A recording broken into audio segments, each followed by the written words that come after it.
So good morning all my viewers. Once again I welcome all of you on my YouTube channel Mr. Manoj Anchor. आज बड़ा special video है और ये special video उन तमाम लोगों के लिए जो कि सितंबर में नेवी और एयरफोर्स का एग्ज़ाम देने जा रहे हैं। अभी आप देख सकते हैं मेरे साथ आज मेरे स्टूडियो में मेरे YouTube चैनल के लिए वीडियो शूट कराने के लिए इंटरव्यू देने के लिए मैंने अपने दो प्यारे विद्यार्थियों को बुला रखा है। On my left Akash Roy, on my right Adarsh Kumar. So both of them are my students. और खुशी की बात यह है कि आकाश ने अपना क्वालिफाई कर लिया और ज्वाइनिंग इनका हो चुका है नेवी में, और आदर्श ने एयरफोर्स वाई ग्रुप का अपने एग्ज़ाम दिया है और इनका मेडिकल में ग्रीन कार्ड मिल चुका है और ये मेरिट लिस्ट का इंतज़ार कर रहे हैं। सो कंग्रेचुलेशंस आकाश, इतना बड़ा सक्सेस। सबसे पहले तो आपका टी शर्ट देखकर ही आपकी सफलता का अंदाज़ा लगाया जा सकता है, और ये नोवी का एनसाइन जो आपके टी शर्ट पे दिख रहा है ये वाकई में प्राउड फील कराने वाला मोमेंट है। Congratulations, a lot of congratulations to you. Thank you so much sir.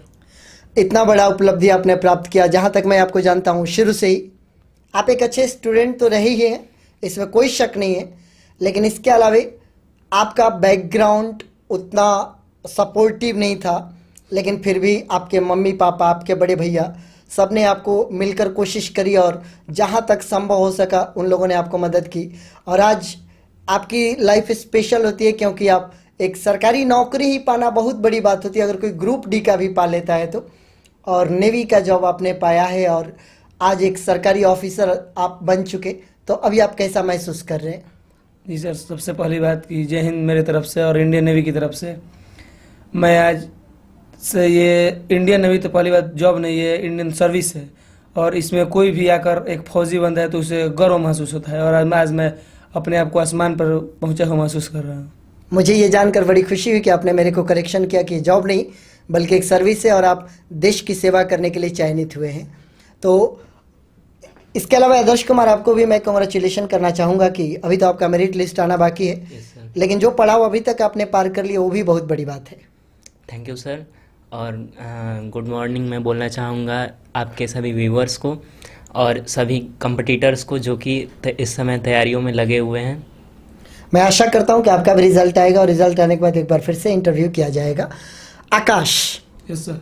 इस मंच पर बुलाने का मेरा जो मेन मकसद है, मैं देख रहा हूं मेरे बहुत सारे विद्यार्थी हैं जिनका कि सितंबर में एग्ज़ाम होने वाला है, तो मैं ये जानना चाहूँगा कि जब भी कोई कंपटीशन हम फेस करते हैं और एग्जामिनेशन हॉल में जाते हैं रिटन टेस्ट के लिए, उस वक्त हर किसी के अंदर नर्वसनेस होता है, तो वो नर्वसनेस आपके अंदर भी होगा, तो इस नर्वसनेस को आपने कैसे पार किया?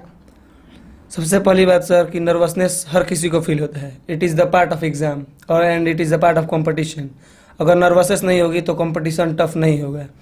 सबसे पहली बात, आप किसी भी एग्ज़ाम में जाते हैं तो जितने टोटल नंबर ऑफ क्वेश्चन है उससे एक नंबर ऑफ क्वेश्चन ज़्यादा समझिए। वो क्वेश्चन क्या होगा? How to control your nervousness. Definitely nervousness में आपको ऐसे कंट्रोल कर पाते हैं। अगर नर्वसनेस को आपने कंट्रोल कर लिया तो आप एग्ज़ाम को आसानी से क्रैक कर पाएंगे। और सबको नर्वसनेस होती है। मैं भी जब गया था, मेरा फर्स्ट अटैम्प्ट था, मेरा कोई एक्सपीरियंस नहीं था कि एग्ज़ाम में कैसे बैठना है, कैसे क्रैक करना है। लेकिन अगर आपके पास नॉलेज है तो नर्वसनेस नहीं होगी तो आप अपने माइंड सेट ऐसा रखिए कि नहीं, मैं इस काम को क्रैक करूँगा, ये कोई बड़ी बात नहीं है, आराम से आप इस नर्वसनेस को कंट्रोल कर पाएंगे। अर्थात कहने का मतलब ये है कि अगर कोई भी अगर आप देख रहे हैं वीडियो, तो मैं आपको ये ज़रूर आकाश की बात आप तक पहुंचाना चाहूँगा कि अगर आप किसी एग्ज़ाम को फेस करने के लिए जा रहे हैं तो ये मान कर ही जाइए कि नर्वसनेस हर किसी को फेस करना है, and it is a part of the exam. आप इसको अवॉइड नहीं कर सकते, आप उसको कंट्रोल कर सकते हैं। कोशिश कीजिए जहाँ तक हो सके आप अपने मस्तिष्क पर नियंत्रण रखें और नर्वसनेस को एक एग्ज़ाम का पार्ट मानकर आप एग्ज़ाम दीजिए। और फर्स्ट अटेम्प्ट में आकाश आपने किया, यह और बहुत बड़ी बात है। और आदर्श, मैं आपसे भी जानना चाहूँगा कि नर्वसनेस तो आपको भी हुआ होगा जब आप रिटन टेस्ट के लिए गए होंगे। Yes sir. Sir first time में मेरा 2-3 नंबर के लिए क्लियर नहीं हो पाया था, और एक्चुअली ये सारे बच्चों के साथ नहीं होता है कि उनका 2-3 नंबर के लिए ही रिजल्ट रह जाता है, क्योंकि एयरफोर्स वाई ग्रुप जो है वो केवल 50 मार्क्स का होता है और इसका मार्क्स ऐसे आता है कि बच्चों का 2-3 नंबर के लिए ही छूट जाता है। तो जब मैंने सेकेंड बारी एग्ज़ाम दी तो मेरा यही स्ट्रैटेजी था कि मुझे नेगेटिव मार्किंग को अवॉइड करना है। इसके लिए मैंने बहुत प्रैक्टिस सेट लगाया था, और प्रैक्टिस सेट में भी यही मैं करता था, जो क्वेश्चन नहीं आता था उसे मैं छोड़ देता था, और एग्जैक्ट चीज़ मैंने एग्ज़ामिनेशन हॉल में किया, जिससे मुझे अगली बार में फ़ायदा हुआ और मेरा रिटन क्लियर हो गया। ये एक अच्छी बात आपने बताई कि कोशिश ये किया जाए कि नेगेटिव मार्क्स से अपने आप को बचाया जाए। Yes sir. जिस पर कंफर्मेशन हो उसी को आप टच करो, अदरवाइज उसको छोड़ दो, तब भी आपका रिजल्ट आ सकता है। तब आपका रिजल्ट आ पढ़ाई की सकता है। तो। बिल्कुल आदर्श, एकदम सही बात आपने बताई।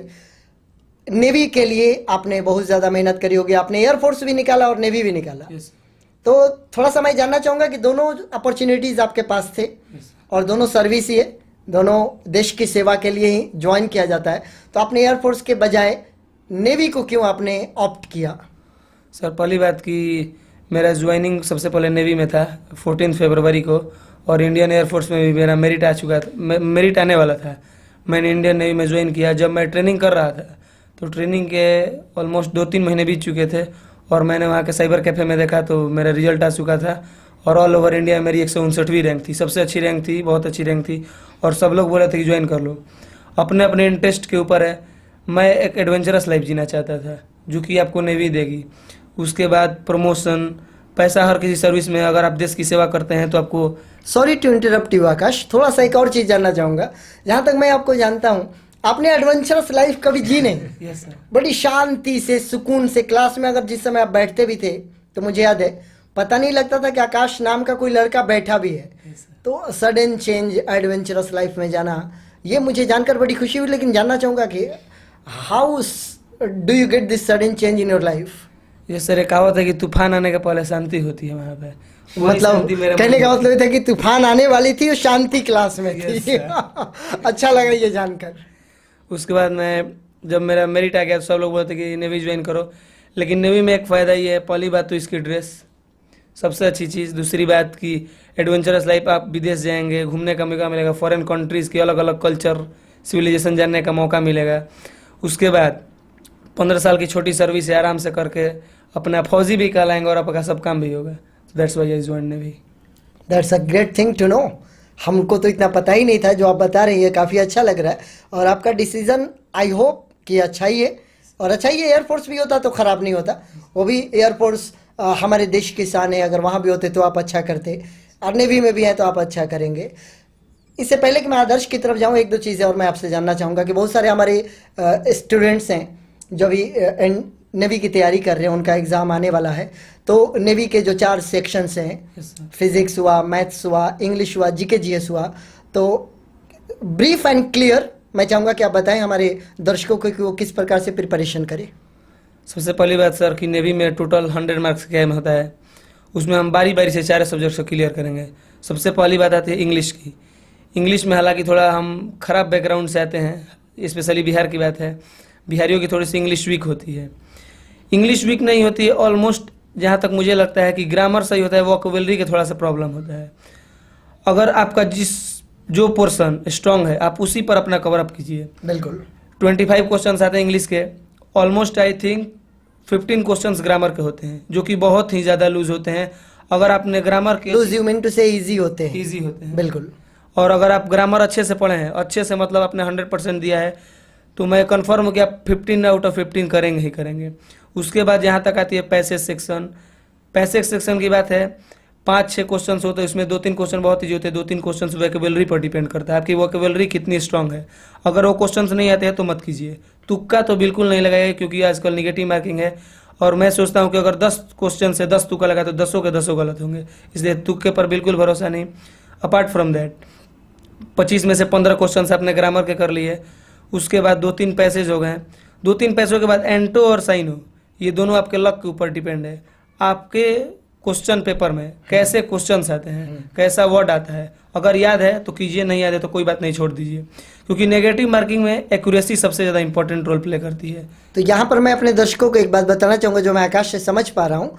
इन्होंने फेस किया है एग्ज़ाम, मैं टीचर ज़रूर हूँ, लेकिन जो प्रैक्टिकली इन्होंने फेस करके आए हैं, तो ये बहुत ही बेहतर तरीके से इसको क्लियर कर रहे हैं। तो मैं आपको बताऊँ कि 15 क्वेश्चन जो कि ग्रामर के सेक्शन से होते हैं वो काफ़ी ईजी होते हैं, और अगर आपने ग्रामर पर अच्छी पकड़ बनाई है तो आप इजीली इसको अप्रोच कर सकते हैं और 15 का 15 आप सही कर सकते हैं। पैसेज के बारे में इन्होंने बताया कि कोशिश कीजिए 3 ऐसे सवाल मिलेंगे आपको पैसेज में, जो कि अगर एक बार आपने पैसेज को रीडिंग डाली है तो आपको आंसर डायरेक्ट पता चलेगा। और जो टफेस्ट क्वेश्चंस हैं, बेहतर है कि अगर आप तुक्का लगाने के बजाय अगर नहीं आ रहा है तो उसको ड्रॉप करें, आगे बढ़े। और एंटो साइनो की जहाँ तक बात है, तो मेरा ऐसा मानना है आकाश कि अगर हार्डविक्स पर बच्चों ने अच्छी पकड़ बनाई है definitely तो एंटो साइनो तो हो जाएगा। अगर नहीं बनाई है तो आता है तो ही लगाओ, नहीं तो आगे बढ़ो, इससे माइनस मार्किंग ना लो, जैसा कि आकाश ने भी बताया। और आकाश, इंग्लिश के अलावा फिजिक्स, मैथमेटिक्स, जीके, जीएस किस प्रकार से बच्चों को प्रिपरेशन करनी चाहिए? सबसे पहली बात हम आते हैं, दूसरी बात फिजिक्स पर। फिजिक्स में भी एज यू नो 25 क्वेश्चंस होते हैं। हालांकि चारों सेक्शंस में मुझे ऐसा लगता है, और आप लोग सबको भी अगर एग्जाम दिया होगा तो लगा सबसे टफ पेपर फिजिक्स का है, इसमें नो डाउट है, क्योंकि फिजिक्स ही ऐसा क्वेश्चन है जो आपको मेरिट में लाने में मदद करेगा। सबसे पहली बात, हम जिस बैकग्राउंड से आते हैं उसमें न्यूमेरिकल्स ज़्यादा सॉल्व नहीं कराए जाते हैं और न्यूमेरिकल्स फार्मूला बेस्ड कराए जाते हैं। ये भी हमारे लिए एक बेनिफिट है कि न्यूमेरिकल्स फार्मूला बेस्ड कराए जाते हैं, क्योंकि ये कोई एसएसआर का एग्जाम है, ये कोई जीमेंस या एडवांस का एग्जाम नहीं है बिल्कुल। जिसमें बहुत ज़्यादा थ्योरी के साथ न्यूमेरिकल आपको अप्लाई करना पड़ेगा। यस। 15 क्वेश्चंस में से 10-15 क्वेश्चन ऐसे होंगे जो कि बिल्कुल थ्योरी पर होंगे। 10 क्वेश्चन तो इजी होंगे। 10 क्वेश्चंस में ऐसे क्वेश्चन फिजिक्स में बहुत आएंगे जो कि जीएस के आते हैं, जो कि रेलवे ग्रुप डी में भी पूछे जाते हैं। बिल्कुल। तो 5-6 क्वेश्चन की तो कोई सोचने की जरूरत नहीं है। उसके बाद आगे हम बढ़ते हैं तो आई थिंक 8 या 9 क्वेश्चन न्यूमेरिकल के आएंगे, जिसमें 2 या 3 क्वेश्चंस बिल्कुल फार्मूला बेस्ड पे होंगे, जैसे ग्रेविटेशन, इंपॉर्टेंट चैप्टर्स। मैं आगे इस वीडियो में क्लियर कर दूंगा चैप्टर्स के नाम। उसमें से बिल्कुल फार्मूला बेस्ड आएंगे न्यूमेरिकल्स, आपको बिल्कुल सोचने की जरूरत नहीं है। हालांकि कैलकुलेशन थोड़ा सा टफ बढ़ेगा, इसलिए आप कैलकुलेशन को अपना टॉप पोर्शन बनाइए। कैलकुलेशन लंबा ना जाए, टाइम वेस्टेज ना हो, सबसे इंपॉर्टेंट है टाइम वेस्टेज। बिल्कुल। उसके बाद न्यूमेरिकल 2-3 से आपने कर लिए। उसके बाद अपनी थ्योरी करके 25 में से 5 क्वेश्चंस पास करना होता है। मुझे नहीं लगता कि कोई भी बच्चा 10 क्वेश्चन से नहीं पार कर पाएगा।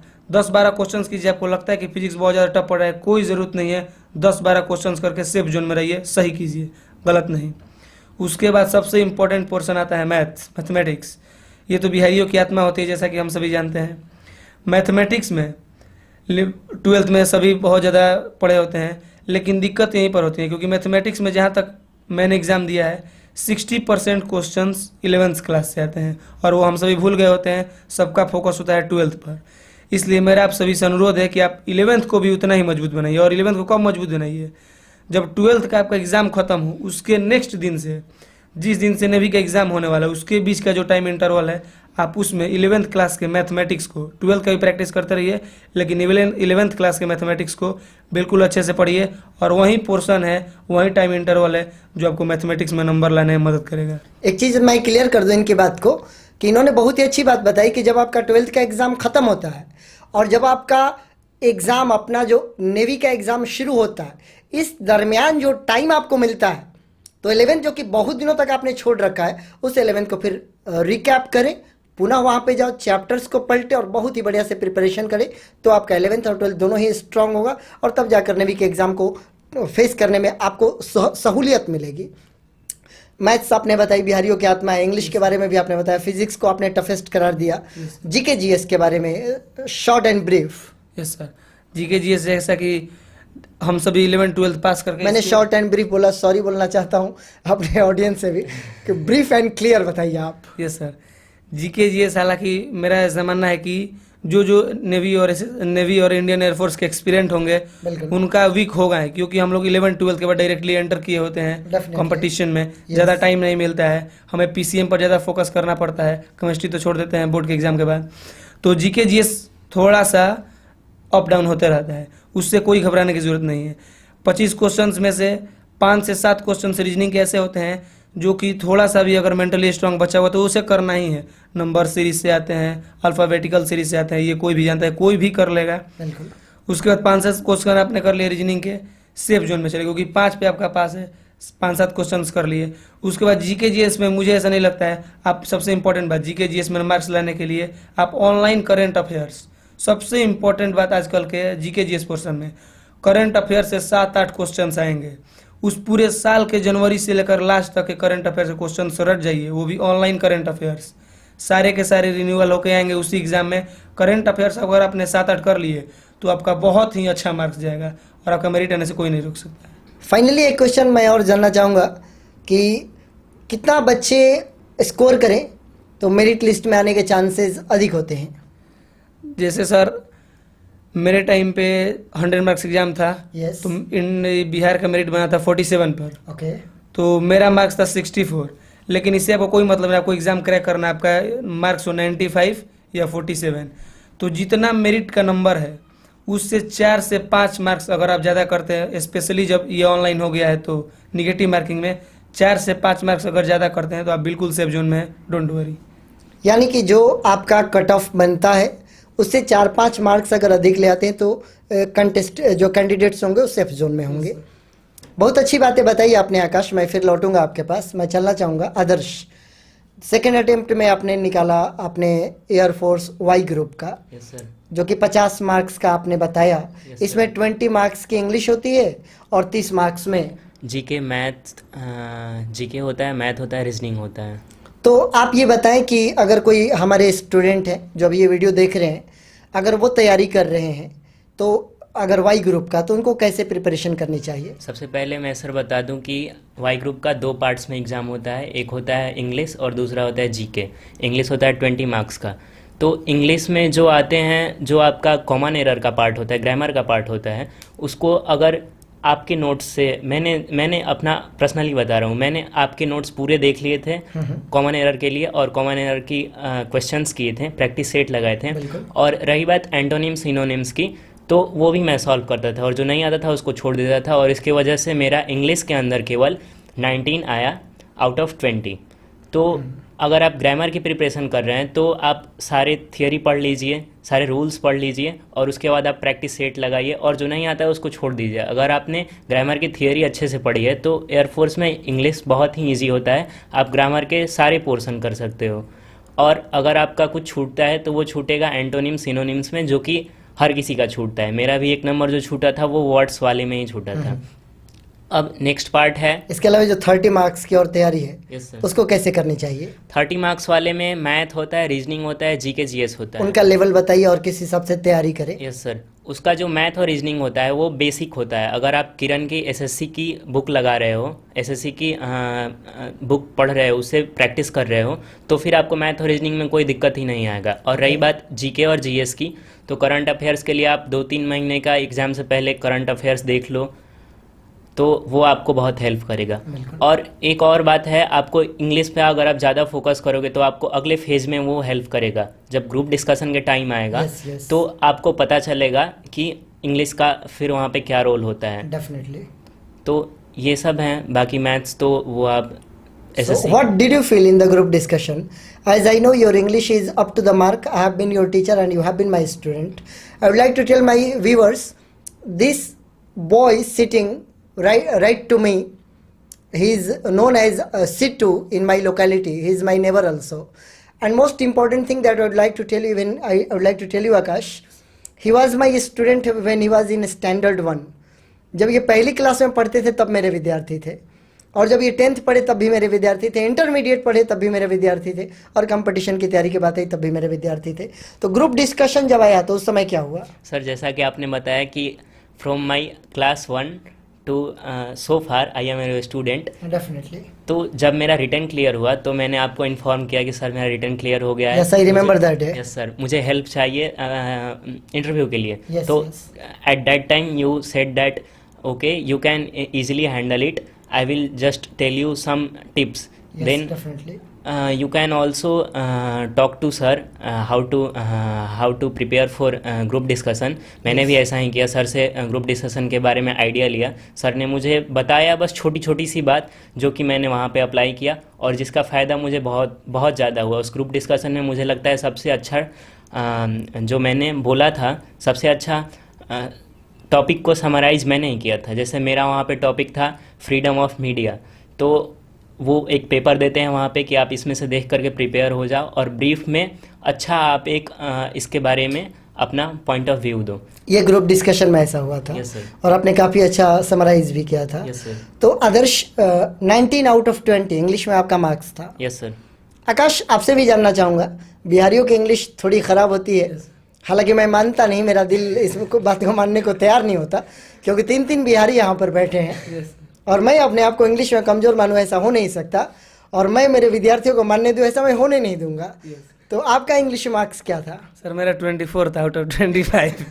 अब मैं अपने दर्शकों को बताना चाहूँगा कि 19 out of 20 and 24 out of 25, आप बिहारी होने पर कितना बड़ा गर्व होगा। वहाँ पर बहुत सारे स्टेट्स के लोग होंगे, तो ऐसा कोई वाकया जब अंग्रेजी की कोई बात उठी हो मनोज सर भी याद आए हों? यस सर, जब हम लोग का जैसे हम लोग जैसे हर बच्चा हर डिवीज़न में होता है ट्रेनिंग में, नेवल ट्रेनिंग में, तो मैं एकलव्य डिवीज़न में था और एकलव्य डिवीज़न की ड्यू कमांडर थी गुजरात की डिप्टी कमांडेंट रंजना पनवर।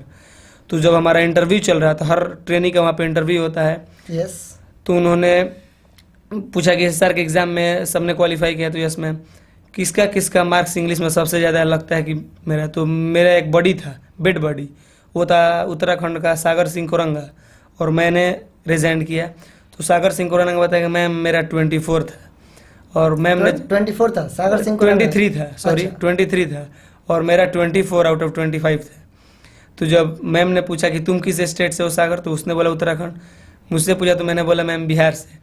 तो मैम ने क्या किया कि सागर सिंह कोरंगा को बैठा दिया और मुझे आइडियल बनाकर स्टेज पर चढ़ा दिया और मुझे टॉपिक दिया बोलने को। तो उससे लगा कि हाँ, बिहारियों के बारे में यहाँ पर, और बिहारियों के बारे में बहुत ही अच्छी धारणा है कि बिहारी बहुत ही ज़्यादा इंटेलिजेंट होते हैं, ऐसी कोई बात नहीं। यस सर, ये चीज़ है कि देखिए अगर आप मेहनत करते हैं तो कितनी आसानी से आप क्रैक कर सकते हैं, और इतने बड़े जगह पर जहाँ सारे स्टेट्स के एस्पिरेंट्स मौजूद हों, जहाँ पर इतने सारे टैलेंटेड लोग हों, और अगर वहाँ पर आपको मौका मिलता है ऑन द स्टेज आने का, तो ये आपको स्पेशल फील कराता है। एक लास्ट चीज़ जो मैं आप लोगों से जानना चाहूँगा, कट ऑफ के बारे में तो आपने बता दिया कि मेरिट लिस्ट में आने के लिए क्या करना होगा। आप हमारे स्टूडेंट्स को ये बताएं कि उनको एनकरेजमेंट कैसे मिले लास्ट में। फिजिकल फिटनेस के लिए भी ज़रूरी है, क्योंकि केवल कलम चलाएंगे तो आप नेवी और एयरफोर्स में तो जा नहीं सकते, और ज़्यादातर बच्चे जो होते हैं ना कॉपी किताब लेकर ही लगे रहते हैं। तो फिजिकल फिटनेस की तैयारी के लिए शॉर्ट एंड ब्रीफ ये बताइए कि बच्चे क्या करें। सर जैसा कि मेरा भी फिजिकल बहुत ज़्यादा वीक था, मैं भी ज़्यादा पढ़ने विश्वास करता था, फिजिकल बिल्कुल ध्यान नहीं देता था। लेकिन जहाँ तक पहले बारी से पहले नेवी की बात आती है, तो नेवी में 7 मिनट में 1600 की रेस होती है, 10 पुशअप होते हैं, 10 सीटअप होते हैं। ये कोई बड़ी बात नहीं है, 10 पुशअप और 10 सीटअप कोई भी कर लेगा। जहाँ तक रनिंग की बात है, अगर नेवी के लिए आप 15 दिनों की रनिंग करते हैं तो 7 मिनट में 1600 आप क्लियर कर पाएंगे। इससे थोड़ा सा ज़्यादा टफ पड़ता है एयरफोर्स का फिजिकल। एयरफोर्स में 6.5 मिनट में 1600 करनी होती है। अगर आपका फिजिकल कमज़ोर है तो नो डाउट आपको मेहनत करनी पड़ेगी। आप सुबह शाम रनिंग कीजिए। मैंने भी 3-4 महीने रनिंग की, तब मेरे से क्वालिफाई हो पाया, तो अदरवाइज मैं भी क्वालिफाई नहीं कर पाता। उसमें भी पुशअप्स होती हैं, सीटअप्स होती है, उसमें एक एक्स्ट्रा चीज़ ऐड होती है, स्क्वाट्स। तो पुशअप सीटअप स्क्वाट हो जाएगा। आप रनिंग के लिए सुबह शाम अगर एयरफोर्स की तैयारी कर रहे हैं तो दौड़ना पड़ेगा, इसमें नो डाउट। देखिए, तो मैं अपने व्यूवर्स को बताना चाहूँगा कि अगर आप तैयारी कर रहे हैं और केवल रिटन टेस्ट की तैयारी करें, तो साथ ही साथ मॉर्निंग एंड इवनिंग रनिंग पर ज़रूर जाएं और वो स्पीड ज़रूर लेकर आए जो कि आपका पैमाना होता है आपको सिलेक्शन का।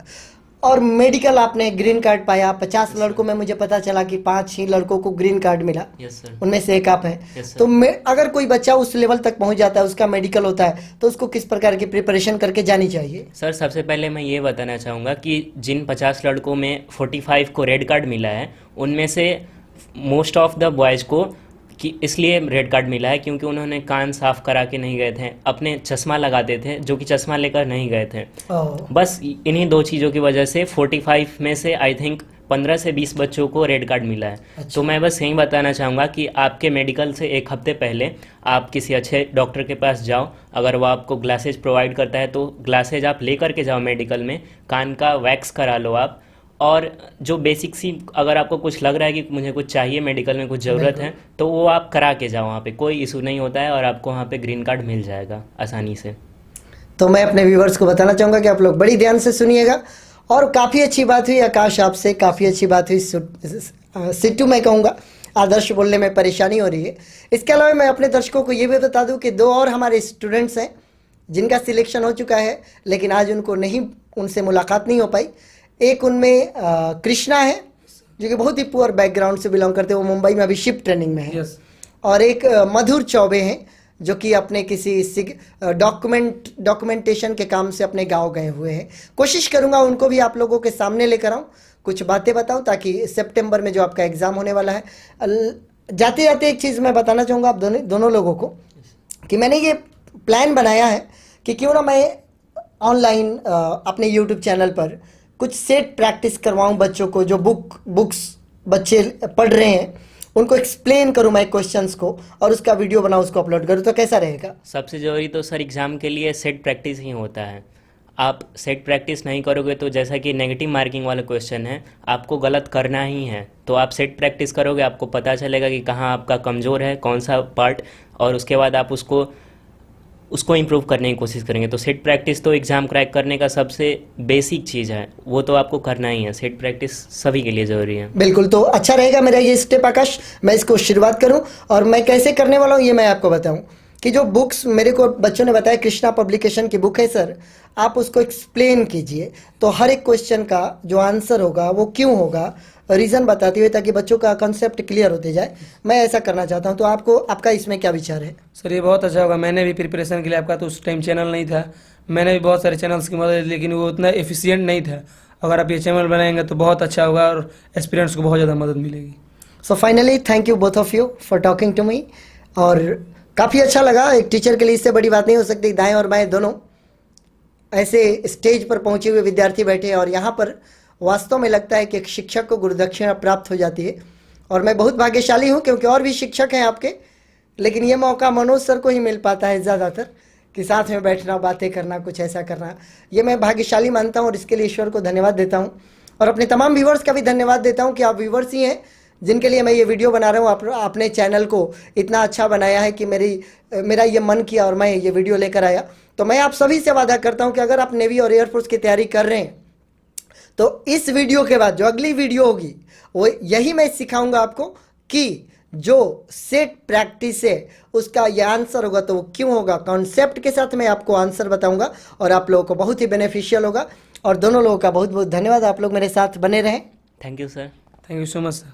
और तमाम दर्शकों का भी बहुत बहुत धन्यवाद। आशा करता हूँ कि इन दोनों की बातों को सुनकर आपके प्रिपरेशन में ज़रूर आपको मदद मिलेगी। आप हमारे साथ बने रहें। Thank you so much. Bye bye. See you in the next video.